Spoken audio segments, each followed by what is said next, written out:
Bienvenue dans cette deuxième partie de Demain à la Une. Au sommaire, l'investiture de la socialiste Michelle Bachelet qui revient à la présidence au Chili. La première femme à accéder à la présidence de ce pays a promis pour son deuxième mandat un ambitieux programme de réforme. Et nous finirons avec une page sport et le début de la saison 2014 de la Formule 1. 3 pistes se dessinent clairement avec Mercedes qui part favori, Ferrari qui peut créer la surprise et, avec un peu de travail, peut-être quelques bonnes prévisions pour Red Bull. Bonjour et bienvenue donc dans cette deuxième partie. J'ai le plaisir de recevoir avec moi pour la première fois un confrère de RFI, Romain Lemaresquier. Bonjour Romain. Bonjour Aziza, bonjour à tous. Merci d'être avec nous. Et puis en face, notre chef de service sport, Olivier Féani. Bonjour. Bonjour. Bonjour, bienvenue. C'est la deuxième fois, c'est la première fois qu'on fait cette émission ensemble par contre. Tout à fait. Bon, alors nous allons commencer avec le Chili. Donc je commence avec vous Romain. Donc Michelle Bachelet, comme je le disais, revient à la présidence. Elle a déjà été effectivement présidente, c'était la première femme présidente au Chili.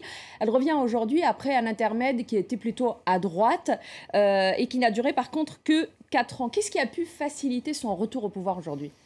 Son aura, certainement, parce qu'elle a toujours bénéficié d'une cote de popularité au sein de la population chilienne qui n'a jamais disparu malgré le fait qu'elle soit partie à New York travailler pour l'ONU pendant 3 ans. Quand elle a terminé son premier mandat en 2010, elle jouissait encore de 80% de cote de popularité auprès de ses compatriotes. Donc c'est principalement son aura. Après, c'est aussi la réussite de son premier mandat. Elle avait promis énormément de réformes. Des réformes concernant notamment la loi électorale, des réformes concernant la santé publique. Elle a permis l'accès à la santé publique de manière gratuite pour les personnes qui ont plus de 60 ans. Elle a réformé donc la loi électorale qui aujourd'hui permet à beaucoup plus de personnes de participer au scrutin. Et puis voilà, c'est surtout cette aura qui n'a jamais disparu. Et puis c'est une femme, elle jouit d'une cote de popularité auprès d'une certaine frange de la population qui également ne disparaîtra jamais. Donc principalement son aura. Alors effectivement son aura, puisque aujourd'hui on dit d'elle quand même que c'est une femme forte, on l'appelle même la mère de tous les Chiliens. Et puis alors elle dit de son côté qu'elle voudrait profiter un petit peu de ce retour pour alors tirer les leçons des échecs de son ancien mandat peut-être. Et elle parle d'un pays plus juste, d'un Chili plus juste, c'est comme ça qu'elle le voit. Ce sont des bonnes ambitions qu'on retrouve dans le programme qu'elle a présenté, un programme d'ailleurs assez colossal puisqu'il fait 198 pages, avec 3 grands objectifs. Et d'ailleurs, dans l'un de ces 3 grands objectifs, c'est une réforme du système de l'éducation, avec la possibilité de permettre aux étudiants chiliens d'avoir un accès gratuit aux universités, mais également de mettre fin aux subventions publiques qui permettaient de financer les écoles privées. Et ces écoles privées tiraient des bénéfices de ces subventions. Donc, elle a tiré d'une certaine façon les leçons du passé parce qu'à l'époque, elle a quitté le pouvoir avec une crispation au niveau des étudiants qui étaient mécontents de ce qu'elle avait fait. Et justement, elle arrive avec ce programme et cette volonté de réformer l'éducation. Donc, on peut dire, oui, d'une certaine manière qu'elle a su tirer les leçons de son premier mandat. Est-ce qu'elle tire aussi les leçons un peu du mandat justement de l'ancien président qui quitte le pouvoir aujourd'hui ? Mais l'ancien président, finalement, quitte le pouvoir avec une cote de popularité de 50%, ce qui est vraiment pas... C'est pratiquement la meilleure cote de popularité qu'il a depuis qu'il a été élu.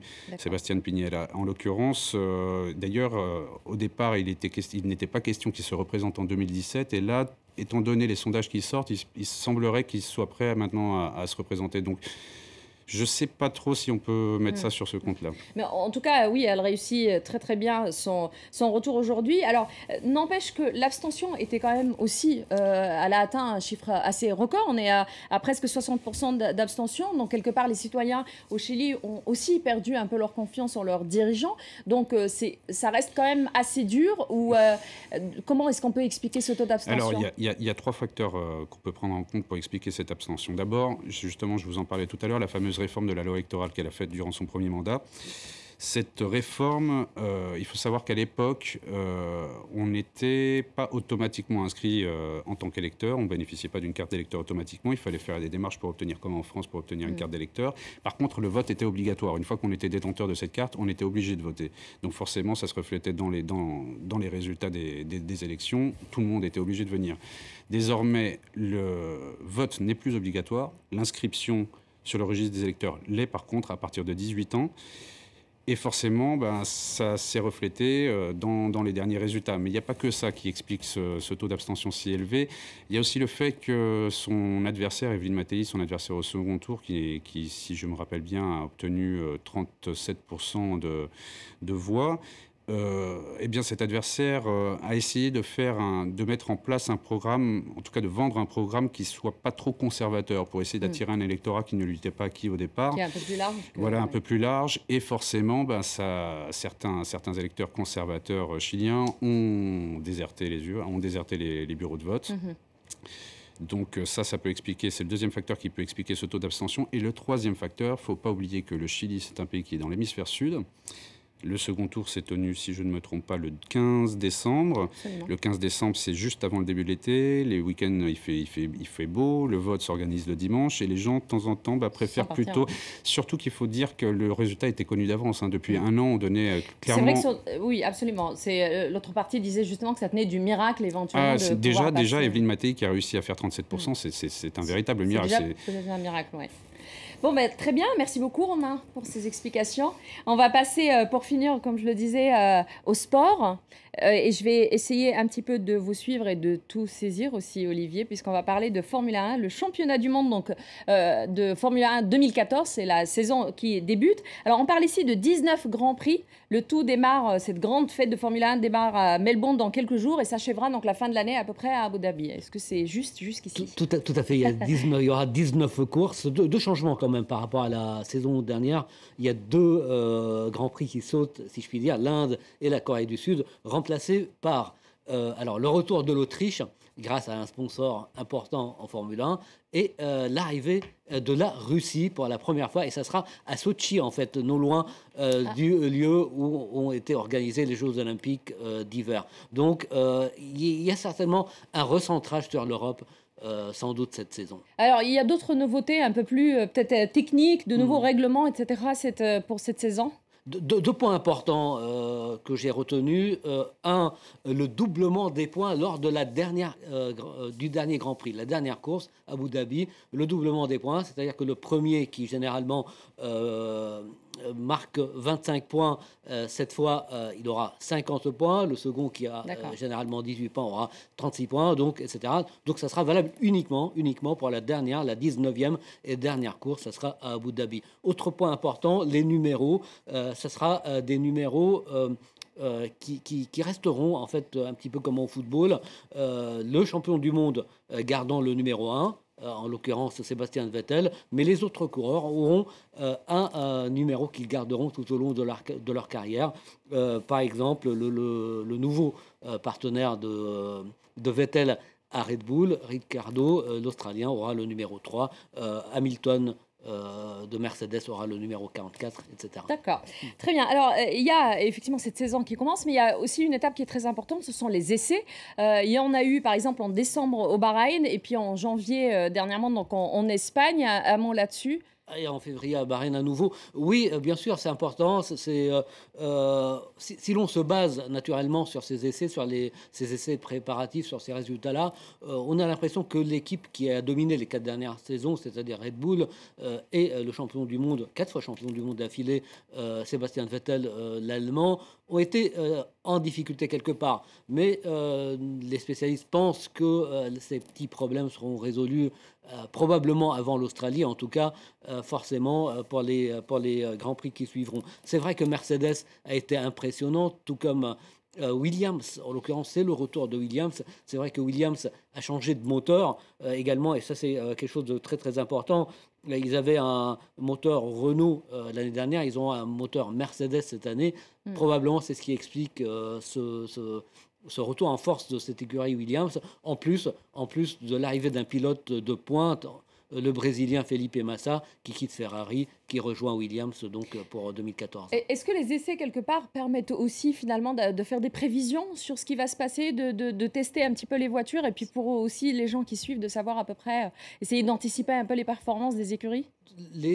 Ces voitures sont extrêmement pointues et la Formule 1, c'est un exercice très pointu.